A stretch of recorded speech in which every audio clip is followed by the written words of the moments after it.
നമസ്കാരം, എല്ലാവർക്കും JV വ്ലോഗ്സിന്റെ മറ്റൊരു വീഡിയോയിലേക്ക് സ്വാഗതം. ഇന്ന് JV വ്ലോഗ്സ് എത്തി നിൽക്കുന്ന മാമലക്കണ്ടത്താണ്. രാവിലെ പാലായിൽ നിന്ന് യാത്ര തിരിച്ച് മാമലക്കണ്ടത്ത് എത്തി. ഇവിടെ നമ്മൾ കണ്ടിരിക്കുന്ന കാഴ്ചകളെന്ന് പറയുന്നത് നമ്മുടെ ഒരു ട്രക്കിംഗ് ഓഫ് റോഡ്, അടിപൊളി ഓഫ് റോഡ് എന്ന് പറഞ്ഞാൽ സൂപ്പർ ഓഫ് റോഡ്. അത് മാമലക്കണ്ടത്ത് തന്നെയുള്ള ഒരു സ്ഥലമാണ്. അതിൻ്റെ പേരാണ് മുനിപ്പാറ എന്ന് പറയും. അപ്പോൾ പാറക്കൂട്ടങ്ങൾക്ക് മുകളിലൂടെ നമ്മൾ ജീപ്പിൽ സവാരി നടത്തിയതാണ് ഓഫ് റോഡ്. ശരിക്കും പറഞ്ഞാൽ തൂക്കായിട്ടുള്ള പാറകളിലും അതായത് പുഴയുടെ നടുക്കൂടെയൊക്കെ മറ്റേ നമ്മൾ ജീപ്പിൽ സഞ്ചരിച്ചിട്ടുണ്ട്. ആ വീഡിയോ എല്ലാം തന്നെ നിങ്ങൾ ഈ വ്ളോഗിൽ നമ്മൾ ഉൾപ്പെടുത്തുന്നുണ്ട്. അപ്പം അതുപോലെ തന്നെ നമുക്ക് ഏറ്റവും കൂടുതൽ ഇൻസ്റ്റാഗ്രാമിലും ഫേസ്ബുക്കിലും ഒക്കെ നമ്മൾ ഒരുപാട് കണ്ട് പരിചയപ്പെട്ടിട്ടുള്ള മാമലക്കണ്ടം ഗവൺമെൻറ് ഹൈസ്കൂളിൻ്റെ ഒരു ചെറിയ വീഡിയോയും കൂടെ ഉൾപ്പെടുത്തിയിട്ടുണ്ട്. അപ്പോൾ ഇതെല്ലാം കൂടെ കൂടി ഇന്നത്തെ നമുക്ക് ഈ കാഴ്ചകൾ കാണാം. എല്ലാവർക്കും ഒരിക്കൽ കൂടി സ്വാഗതം പറഞ്ഞുകൊണ്ട് നമുക്ക് കാഴ്ചകളിലേക്ക് പോകാം. കമാൺ. മാമലക്കണ്ടത്ത് ട്രെക്കിംഗ് ജീപ്പുകളിൽ സ്റ്റേ ചെയ്യുന്ന ഒരു പ്രദേശമാണിത്. ഞങ്ങളും ട്രക്കിങ്ങിന് പോയത് ഇവിടെ നിന്ന് വേണം. ഇവിടെ നിന്ന് രാജൻ എന്ന് പറയുന്ന ചേട്ടൻ്റെ ജീപ്പിലാണ് ഞങ്ങൾ പോയത്. ഇവിടെ ടോയ്ലറ്റ് ഫെസിലിറ്റി ഉണ്ട്. അതുപോലെ തന്നെ കാപ്പ് കുടിക്കാനുള്ള ചെറിയ ഒരു കടയുണ്ട്.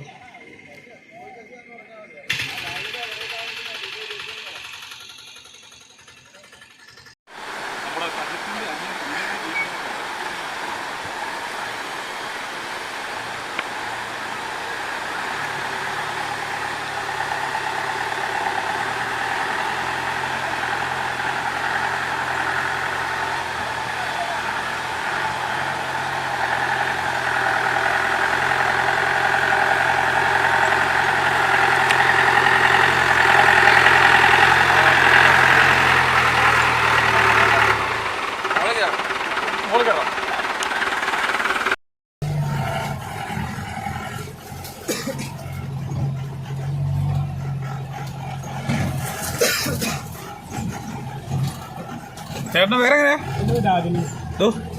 രാജൻ. ആ, നമ്മുടെ സാരഥി ചേട്ടൻ്റെ പേര് രാജൻ എന്നാണ്.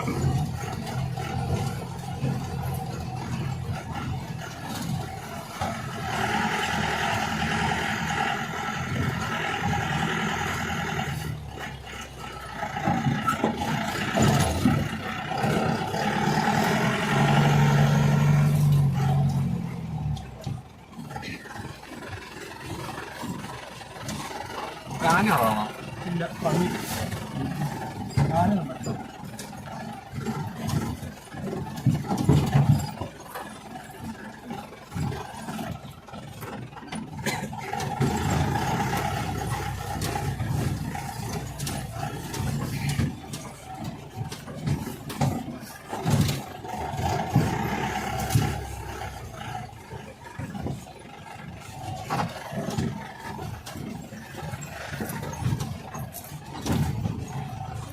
നമ്മളിപ്പോൾ പാറപ്പുറത്ത് കൂടെയുള്ള ഓഫ് റോഡിങ് ആണ് കേട്ടോ.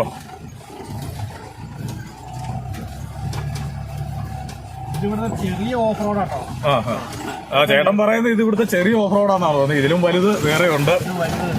ഇത് സാമ്പിളാന്നാ പറഞ്ഞത്. വലിയ പാറയ്ക്ക് മുകളിൽ കൂടെ നമ്മൾ ജീപ്പുമായിട്ട് പോകുന്നത്. അപ്പൊ നമ്മളിങ്ങോട്ട് കടന്ന സ്ഥലമൊക്കെ മറ്റേ പ്രകൃതി ഭംഗി എന്ന് പറഞ്ഞാൽ സൂപ്പറാട്ടോ.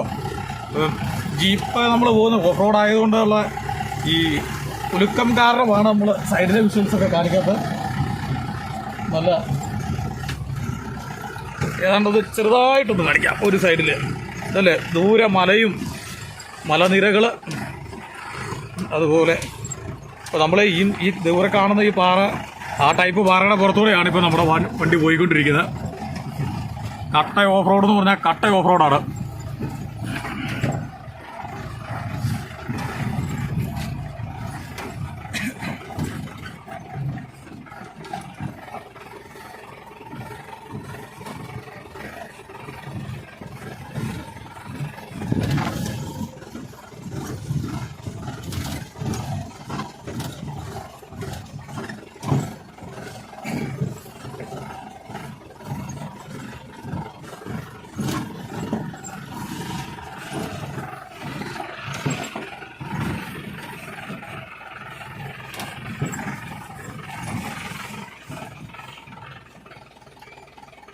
ഇവിടെ ഇറങ്ങണം?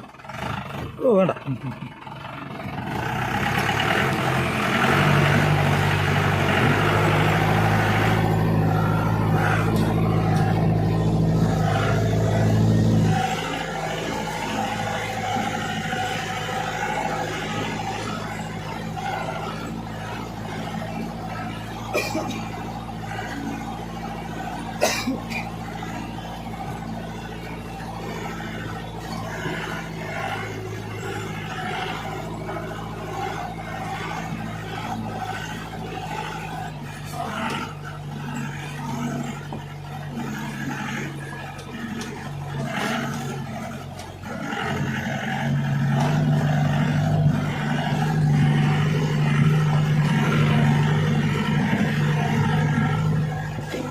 അടിപൊളി വ്യൂ പോയിന്റിലേക്കാണ് നമ്മൾ വന്നിരിക്കുന്നത്. ഇതാണ് നമ്മള്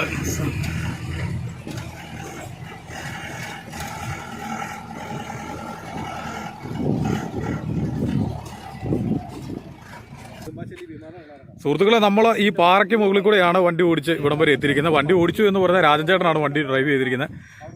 ഇതാണ് രാജൻ ചേട്ടന്. അപ്പോൾ ഈ സ്ഥലത്തിന് പറയുന്ന പേര് മുനിപ്പാറ എന്നാണ്. നല്ല മലനിരകളാണ് മുമ്പോട്ട് നമുക്ക് കാണാം. നല്ലൊരു പ്രകൃതി ഭംഗിയായിരുന്ന കാഴ്ചയാണ് ഇവിടെ ഉള്ളത്. അതിമനോഹരമായ കാഴ്ചയാണുള്ളത്. ഇതാണ് മൊത്തത്തിൽ. ഇതാണ്ടേ അപ്പുറത്തെ മലയിൽ ഒരു ചെറിയ ഒരു ഷെഡൊക്കെ കാണാം. അങ്ങോട്ട് മാറിക്കഴിഞ്ഞാൽ ഒരു വീട് കാണാം.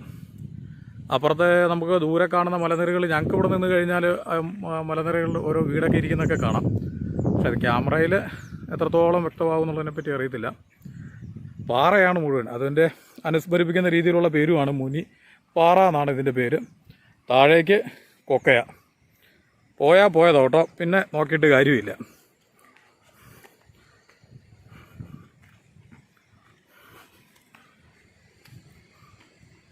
താഴെ ഒരു അത് പുഴയാണോ ചേട്ടാ താഴെ ഒഴുകുന്നത്?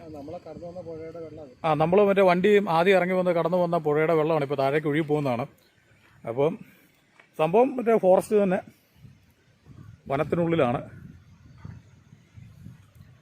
ഇതിൻ്റെ ഒരു ഭംഗി വളരെ വലുതാണ്. ഇത് മാമലക്കണ്ടം ഭാഗത്താണ്. മുനിയറ എന്ന് പറയും ഈ സ്ഥലത്തിൻ്റെ പേര്. സുഹൃത്തുക്കളെ, നമുക്ക് അതിൻ്റെ ഡീറ്റെയിൽസ് നമുക്ക് നമ്മുടെ വാഹനത്തിൻ്റെ ഡ്രൈവർ സാരഥിയായിട്ടുള്ള നമ്മുടെ രാജൻ ചേട്ടനോട് ചോദിച്ചിട്ട് രാജൻ ചേട്ടൻ അതിനെപ്പറ്റി ഡീറ്റെയിൽ ആയിട്ട് കാര്യങ്ങൾ പറയാം. രാജൻ ചേട്ടൻ എന്നാ പറഞ്ഞേക്കാവോ?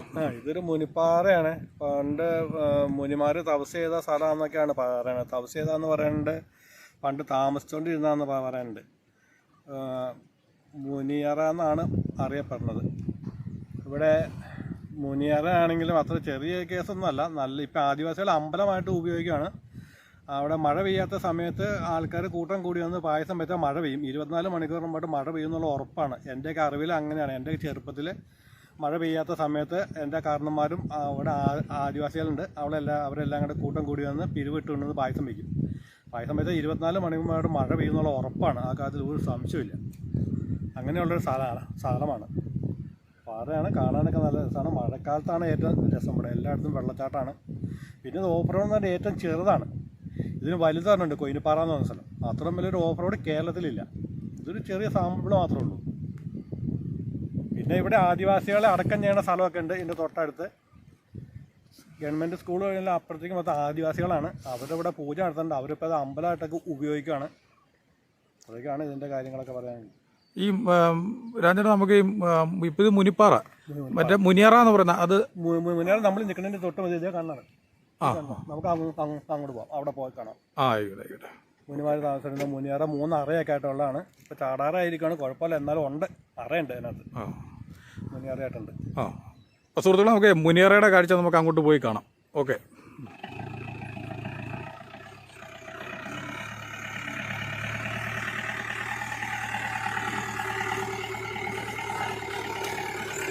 ഇതിൻ്റെ ഫോട്ടോ എടുക്കണേ, വണ്ടി കയറി പോകുന്നതിൻ്റെ ഫോട്ടോ എടുക്കണേ.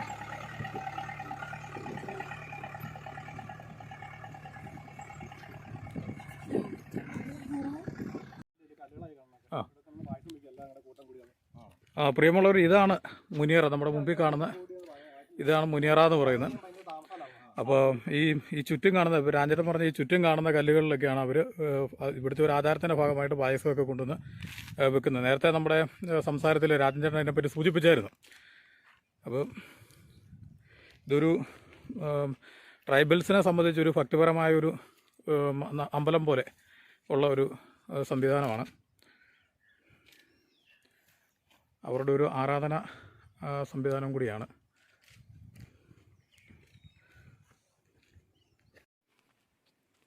സുഹൃത്തുക്കൾ, ഇതിൻ്റെ ഉള്ളിൽ വിളക്കൊക്കെ വെക്കുന്നതാണ്. അപ്പോൾ അതിൻ്റെ പൂജാ കാര്യങ്ങളൊക്കെ ഉണ്ടെന്ന് തോന്നുന്നു.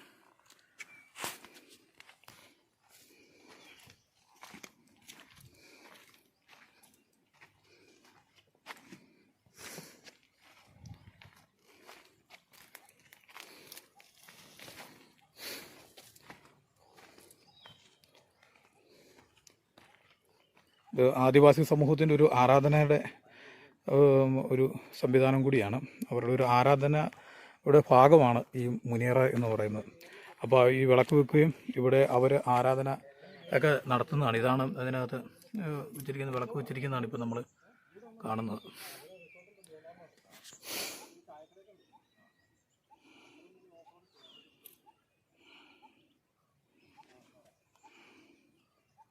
കൂടി വന്ന് ഇവിടെ വന്ന് പായസം വയ്ക്കുക. പായസം വെച്ചാൽ മഴ പെയ്യുന്നുള്ള ഉറപ്പാണ്. 24 മണിക്കൂറുമായിട്ട് മഴ പെയ്തിരിക്കും. ഇപ്പോൾ രാജേട്ടൻ പറഞ്ഞത് ഇവിടെ പായസം വെച്ച് കഴിഞ്ഞാൽ അരമണിക്കൂറിനുള്ളിൽ ഉറപ്പായിട്ടും 24 മണിക്കൂറിനുള്ളിൽ മഴ പെയ്യുമെന്നാണ്. അല്ലെ, മഴ പെയ്യും, ഉറപ്പായിട്ട് മഴ പെയ്യും എന്നാണ് പറയുന്നത്. ഉറപ്പായിട്ടും മഴ പെയ്യും. മഴ പെയ്യാത്ത സമയത്ത് മഴ പെയ്യും എന്ന ഐതിഹ്യം എന്ന് പറയേണ്ട ആവശ്യമില്ല എന്നാണ് പറഞ്ഞത്. ഉറപ്പായിട്ട് മഴ പെയ്യും എന്നാണ് പറയുന്നത്. ഈ പണ്ടൊക്കെ മഴ പെയ്യാൻ താമസമില്ലായിരുന്നു. അപ്പോൾ ഒത്തിരി താമസം ഉണ്ടെങ്കിൽ വെള്ളമൊന്നും ഇല്ലാണ്ടാവുമ്പോൾ ആ സമയത്ത്. ഇപ്പം ഒന്നും അങ്ങനെ പായസം വെക്കേണ്ട വന്നില്ലല്ലോ. ഇപ്പം എന്നും തന്നെ മഴ ഉണ്ടല്ലോ.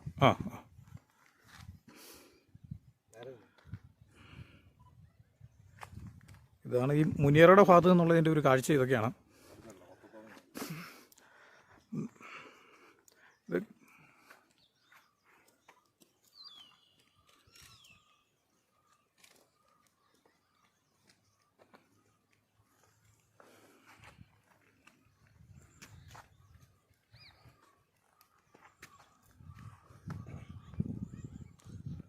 അപ്പോൾ നമുക്ക് മുമ്പിൽ കാണുന്ന വഴിയിലൂടെയാണ് ഞങ്ങൾ ജീപ്പിൽ ഇങ്ങോട്ട് കടന്നു വന്നത്. എനിക്ക് തോന്നുന്നു ഇതിപ്പം മുമ്പിൽ കാണുന്ന ഈ വഴി കൂടെ ഞാൻ തോന്നുന്നു ജീപ്പ് ഇറങ്ങിപ്പോകുന്നില്ല. അതെ, ഇതിലെ തന്നെ ഇറങ്ങിപ്പോകുന്നതെന്ന് ഇപ്പോൾ രാജേട്ടൻ പറയുകയും കൂടെ ചെയ്തു. ഇപ്പോൾ നമ്മൾ മുമ്പിൽ കാണുന്ന ഒരു വെളുത്ത് കാണുന്ന ഈ പ്രദേശത്തോടെയാണ് വണ്ടി ഇറക്കിക്കൊണ്ട് പോകാനിരിക്കുന്നത്. അപ്പോൾ നമുക്ക് ബാക്കി കാഴ്ചകൾ തുടർന്ന് പോകുന്ന വഴി കാണാം. നമ്മളിപ്പോൾ പറഞ്ഞ് ഇറങ്ങി പോകാനിരിക്കുന്ന വഴിയിലൂടെ ഒരു ജീപ്പ് ഇങ്ങോട്ട് കയറി വരുന്ന കാഴ്ചയാണ് നമ്മളിപ്പം കാണുന്നത്. അപ്പോൾ ഈ വഴിയിലൂടെയാണ് ഞങ്ങൾ ഇങ്ങോട്ട് വന്നത്. പാറപ്പുറത്തുകൂടെ കട്ട ഓഫ് റോഡ് എന്ന് പറഞ്ഞാൽ കട്ട ഓഫ് റോഡ്. ഇതിനകത്ത് ഏറ്റവും വലിയ എക്സ്പീരിയൻസ് എന്ന് പറഞ്ഞു കഴിഞ്ഞാൽ നമ്മൾ ഈ പാറപ്പുറത്തുകൂടെ ജീപ്പ് കടന്നു വരുമ്പോൾ ചില പ്രദേശങ്ങളിൽ ജീപ്പ് തൂക്ക് നിന്നാണ് കയറിപ്പോരുന്നത്. അത് നമുക്ക് ആ ജീപ്പിന്റെ അകത്ത് ഇപ്പം ഞാൻ ഈ പറഞ്ഞ പോലെ തൂക്ക് നിന്ന് കയറി പോരുന്ന ഭാഗത്തേക്കാണ് ഇപ്പോൾ ആ ജീപ്പ് അടുത്തുകൊണ്ടിരിക്കുന്നത്. അവിടെ ജീപ്പ് ഒന്ന് നിർത്തിയതിന് ശേഷം ഹൈ ഗിയർ കൊടുത്ത് അവരത് വണ്ടി ഇപ്പോൾ തൂക്ക് നിന്ന് കയറി പോകുന്ന കാഴ്ചയാണ്. അപ്പോൾ ആ ജീപ്പിൽ ഇരിക്കുമ്പോൾ നല്ലൊരു എക്സ്പീരിയൻസ് ആണ്. അടിപൊളി എന്ന് പറഞ്ഞാൽ സൂപ്പർ എന്ന് പറഞ്ഞാൽ നല്ല പൊളി എക്സ്പീരിയൻസ് ആണ്. അപ്പോൾ ശരിക്കും പറഞ്ഞാൽ നമുക്ക് ഈ ട്രെക്കിങ്ങിന് ഇവർ ചാർജ് ചെയ്യുന്നത് വളരെ, ഞാൻ നോക്കിയിട്ട് വളരെ ഒരു വലിയ തുക എന്ന് എനിക്ക് തോന്നുന്നില്ല. കാരണം കണ്ടോ, ഇപ്പോൾ തൂക്ക് നിന്നാണ് കയറി പോരുന്നത്. ഇതാണ് ഇപ്പോൾ ഞാൻ പറഞ്ഞത്. ഇതിപ്പോൾ നമുക്ക് വീഡിയോ നമ്മൾ സൂം ചെയ്ത് കാണിക്കുന്നതുകൊണ്ടാണ് അത്രയും നിങ്ങൾക്ക് ഈ വീഡിയോ കാണുമ്പോൾ ചിലപ്പോൾ അത്ര എഫക്റ്റ് വരുമല്ലോ. പക്ഷേ നിങ്ങൾ ഉദ്ദേശിക്കുന്ന പോലെയല്ല, തനി തൂക്ക് നിന്നാണ് ആ വണ്ടി ആ പാറപ്പുറത്ത് കയറി പോരുന്നത്. അപ്പോൾ ഞാൻ പറഞ്ഞ മതിയിലേക്ക് തിരിച്ചെത്താം. അപ്പോൾ നമുക്കിത് ഇതിന് ചാർജ് ചെയ്യുന്നതെന്ന് പറഞ്ഞാൽ വെറും 500 രൂപ മാത്രമാണ്. ഞാൻ നോക്കിയിട്ട് വളരെ ലാഭകരമായ ഒരു പ്രൈസാണ്. അപ്പം 500 രൂപയ്ക്കും 5 പേഴ്സൺ 5 പേർക്ക് 500 രൂപ എന്നാണ് അവർ ഉദ്ദേശിക്കുന്നത്. പക്ഷേ ഞങ്ങൾ പോയപ്പോൾ ഞങ്ങൾ 3 പേരേ ഉണ്ടായിരുന്നുള്ളൂ. 3 പേരാണെങ്കിലും നമ്മൾ 500 രൂപ കൊടുക്കണം. അതിൽ മാക്സിമം പേഴ്സണാണ് അവർ പറഞ്ഞിരിക്കുന്നത് 500 രൂപ. ഞങ്ങൾ വിളിച്ചത് രാജൻ എന്ന് പറയുന്ന ഒരു ചേട്ടൻ്റെ വണ്ടിയിലാണ് ഞങ്ങൾ പോകുന്നത്. രാജേട്ടൻ നല്ലൊരു എക്സ്പീരിയൻസ്ഡ് ആയിട്ടൊരു ഡ്രൈവറായിട്ടാണ് എനിക്ക് തോന്നിയത്. നമ്മൾ തുടക്കത്തിൽ ഇത് കയറി വരുന്നത് ഒരു പുഴയുടെ സൈഡിൽ കൂടെ പാറയുടെ സൈഡിൽ കൂടെ ചെടികൾ നിന്നാണ് കയറിപ്പോയത്. അപ്പോൾ ആ ചെടികളൊക്കെ നിന്ന് കയറി പോകുന്നത് ഇറങ്ങിപ്പോയപ്പോഴും ഒക്കെ ഞങ്ങൾക്ക് അത് കാരണം അത് ആ ഡ്രൈവിംഗ് സ്കില്ലിലാണ് ആ വണ്ടി അവിടെ നിൽക്കുന്നതെന്നുള്ളത്. കാരണം നമുക്ക് വണ്ടിയിലിരിക്കുന്നത് ഞങ്ങൾക്ക് പലപ്പോഴും പേടി തോന്നി. പക്ഷേ എന്നാലും അവരുടെ ആ സ്കില്ല് വളരെ വലുതാണ്. അതുകൊണ്ടാണ് നമുക്ക് ഇതെല്ലാം സാധിക്കുന്നത്. എന്തായാലും ഇത് വലിയ നല്ലൊരു എക്സ്പീരിയൻസ് ആണ്. നിങ്ങൾ മാമ്പലക്കണ്ടത്ത് വന്നു കഴിഞ്ഞാൽ മാമ്പലക്കണ്ടത്ത് ഇവരുടെ ജീപ്പുകൾ കേന്ദ്രീകരിച്ച് ഞങ്ങൾ തുടക്കത്തിൽ തന്നെ ഫോട്ടോ കാണിച്ചു. ആ പ്രദേശത്ത് ഇതുപോലെ ഒരുപാട് ട്രക്കിംഗ് ജീപ്പുകളുണ്ട്. അവർ എഴുതി വെച്ചിട്ടുണ്ട് എല്ലാം 500 രൂപയാണ് അവർ ഈ മുനിപ്പാറ പോകുന്നതിന് അവിടെ എഴുതി വെച്ചിരിക്കുന്നത്. അപ്പോൾ നമുക്ക് 500 രൂപയ്ക്ക് ജീപ്പ് ലഭിക്കുന്നതാണ്. ഇപ്പോൾ രാജൻ ചേട്ടൻ്റെ തന്നെ ഞങ്ങൾ മറ്റേ നമ്പർ ഞങ്ങൾ ഇതിനകത്ത് നമ്മൾ ടൈപ്പ് ചെയ്തിട്ടേക്കാം. അപ്പോൾ എന്തെങ്കിലും ഉണ്ടെങ്കിൽ ആ നമ്പറിൽ നിങ്ങൾക്ക് കോൺടാക്ട് ചെയ്യുക.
പ്രിയമുള്ളവരെ, ഞങ്ങളിപ്പം തിരിച്ചു പോരുന്ന വഴിയിലാണ്. ഞങ്ങൾ തിരിച്ചു പോകുന്ന നമ്മുടെ ട്രെക്കിംഗ് തുടങ്ങുന്ന നദിയുടെ സൈഡിൽ ഞങ്ങൾ ജീപ്പ് നിർത്തി നിൽക്കുമ്പോൾ ഞങ്ങൾ നേരത്തെ പറഞ്ഞല്ലോ, ഈ നദിയുടെ സൈഡിലുള്ള പാറയിൽ കൂടെയാണ് ജീപ്പ് കയറ്റിക്കൊണ്ട് പോകുന്നത് ഞങ്ങൾ പറഞ്ഞായിരുന്നു. അപ്പോൾ ആ ജീപ്പ് ഞങ്ങൾക്ക് തൊട്ട് പുറകെ ട്രെക്കിങ്ങിന് വന്ന ജീപ്പ് ആ പാറയ്ക്ക് മുകളിലൂടെ ഇറങ്ങി വരുന്ന കാഴ്ചയാണ് നിങ്ങളെ കാണിക്കുന്നത്. ഇപ്പം ഈ ജീപ്പ് ഇറങ്ങി വരുന്നതിൻ്റെ തൊട്ട് താഴെ ഒരു നദി ഒഴുകി പോയിക്കൊണ്ടിരിക്കുകയാണ്. അപ്പോൾ ആ നദിയുടെ അവിടുന്ന് മറ്റേ സൈഡായിട്ട് ചെരുവിൽ കിടക്കുന്ന ഒരു പാറയാണിത്. ഇപ്പോൾ ഈ ചെരുവിൽ കിടക്കുന്ന പാറയിൽ കൂടെയാണ് നമ്മുടെ ഈ ട്രെക്കിംഗ് ജീപ്പ് പോവുകയും വരികയും ചെയ്യുന്നത്. ഇവർ നമ്മുടെ ഡ്രൈവർമാരുടെ ആ ഒരു എക്സ്പീരിയൻസ് ആണ് ഈ ചെരുവിലുള്ള പാറയിൽ കൂടെ ജീപ്പ് മറ്റേ ഇറക്കിക്കൊണ്ട് വരാൻ കഴിയുന്നത്. അപ്പോൾ ശരിക്കും പറഞ്ഞാൽ ഇതൊരു നല്ലൊരു ട്രെക്കിംഗ് എക്സ്പീരിയൻസ് ആണ്. കാരണം ഈ ഭാഗങ്ങളിലൂടെയൊക്കെ നമ്മൾ ആ ജീപ്പിലിരുന്ന് പോകുമ്പോൾ ജീപ്പ് ചെരിഞ്ഞ് നിൽക്കുന്ന തൊട്ടും താഴെ നദിയാണ്. നമുക്ക് ശരിക്കും പറഞ്ഞാൽ പേടി തോന്നുമെങ്കിലും നല്ലൊരു എക്സ്പീരിയൻസ് ആണ്. ഇതാണിപ്പോൾ നമ്മൾ മുമ്പിൽ കാണുന്നതാണ് ആ നദിയാണ്. ഇപ്പം എനിക്ക് തോന്നുന്നു പിന്നെ മഴയൊക്കെ ഇല്ലാത്തതുകൊണ്ടാണ് തോന്നുന്നു അതിൽ വെള്ളം കുറവായിരുന്നു. ഈ നദി ക്രോസ് ചെയ്താണ് നമ്മൾ പോവുകയും വരികയൊക്കെ ചെയ്യുന്നത്. ഇപ്പം ഒരു ചെക്ക് ഡാം പോലെ തൊട്ട് അപ്പുറത്ത് കുറച്ച് വെള്ളം നമ്മൾ ഉണ്ട്. ആ വെള്ളം അവിടെ ആൾക്കാർ ഇറങ്ങി കുളിക്കുകയൊക്കെ ചെയ്യുന്നുണ്ട്. അപ്പോൾ എല്ലാവരും ഇതൊക്കെ ഒന്ന് എക്സ്പീരിയൻസ് ചെയ്യണമെന്നാണ് ഞങ്ങൾക്ക് നിങ്ങളോട് പറയാനുള്ളത്. നമുക്ക് ഈ ട്രെക്കിംഗ് വളരെ നല്ലൊരു ട്രെക്കിംഗ് ആണ്. അപ്പോൾ എല്ലാവരും എക്സ്പീരിയൻസ് ചെയ്യണം. ഇപ്പം നമ്മൾ കാണുന്നതാണ് ഗവൺമെൻറ് ഹൈസ്കൂള് മാമലക്കണ്ടം. നമ്മുടെ ഇൻസ്റ്റാഗ്രാം റീൽസ് അതുപോലെ ഫേസ്ബുക്ക് റീൽസിലൊക്കെ ഒരുപാട് ഫേമസ് ആയിട്ടുള്ള സ്കൂളാണ്. ഇത് കാണണമെന്ന് അതിയായ ആഗ്രഹം കുറേ നാളുകളായിട്ട് ഞങ്ങൾക്കുണ്ടായിരുന്നു. ഇത്തവണയാണ് ഞങ്ങൾക്കത് സാധിച്ചത്. ഇപ്പം നമ്മൾ കാണുന്ന ആ മലയുടെ മുകളിലൂടെ ഒരു വെള്ളച്ചാട്ടം ഉള്ളതാണ്. അപ്പം മഴയൊന്നും ഇല്ലാത്തതുകൊണ്ട് വെള്ളം ഇല്ലാത്തതുകൊണ്ടാണ് അത് കാണാത്തത്. അപ്പം ആ വെള്ളച്ചാട്ടം ഞങ്ങൾക്ക് മിസ് ചെയ്തു. എന്നിരുന്നാലും ഞങ്ങൾക്ക് ആ സ്കൂളൊക്കെ കാണാൻ കഴിഞ്ഞു. ഒരു നിരവധി സന്ദർശകർ ഞങ്ങൾ ചെന്ന സമയത്തുണ്ടായിരുന്നു. ടൂറിസ്റ്റ് ബസ്സിൽ അടക്കമായിരുന്നു അവിടെ ആളുകൾ വന്നിരിക്കുന്നത്. ഇതിൻ്റെ സൈഡിൽ നിരവധി കടകളൊക്കെ ഉണ്ട്. അപ്പം ഓക്കെ, താങ്ക് യു. നമുക്ക് മറ്റൊരു വീഡിയോയുമായി കാണാം.